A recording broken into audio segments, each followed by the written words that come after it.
பற்றி விமர்சிக்கப்படும் இடத்தில் நம்மை விமர்சனம் பண்றான்.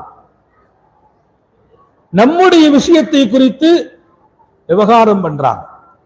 அப்படி நீங்க இப்படி இருந்திருக்கலாம், அப்படி இருந்திருக்கலாம், இப்படி செய்திருக்கலாம், அது அப்படி செய்யாம இருந்திருக்கலாம்.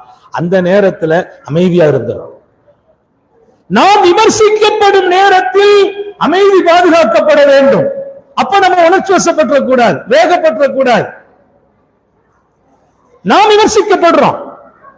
இன்னைக்கெல்லாம் நீங்க யோசிச்சு பாருங்க, நம்ம யாராவது விமர்சிச்சுட்டாங்கன்னா அவர் ஒரு பேச்சு பேசுறோம், நம்ம 10 பேச்சு பேசுறோம்.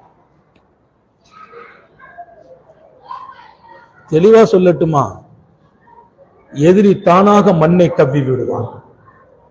எதிரி மண்ணை கவ்விடுவான். நம்மை விமர்சிக்கிறவர்களுக்கு முன்னால் நாம் அமைதியா இருந்தோம். அமைதி இழந்துடக்கூடாது. விமர்சிக்கிறவங்க கூட யோசிக்கிற கட்டம் ஏற்படும்.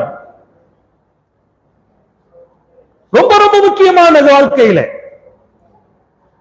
சர்க்காரை ஆளும் ஸல்லல்லாஹு அலைஹி வஸல்லம் கற்றுக் கொடுத்த அழகிய முன்மாதிரி இவைகள் எல்லாம்.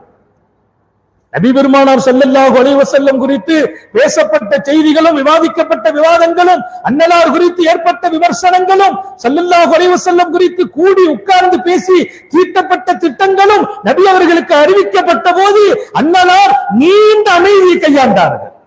வரலாறு தருகிற வெளிச்சம் அது.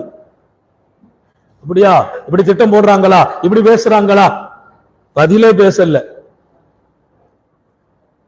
விமர்சிக்கப்படுகிற போது அமைதி காத்து விடுங்கள்.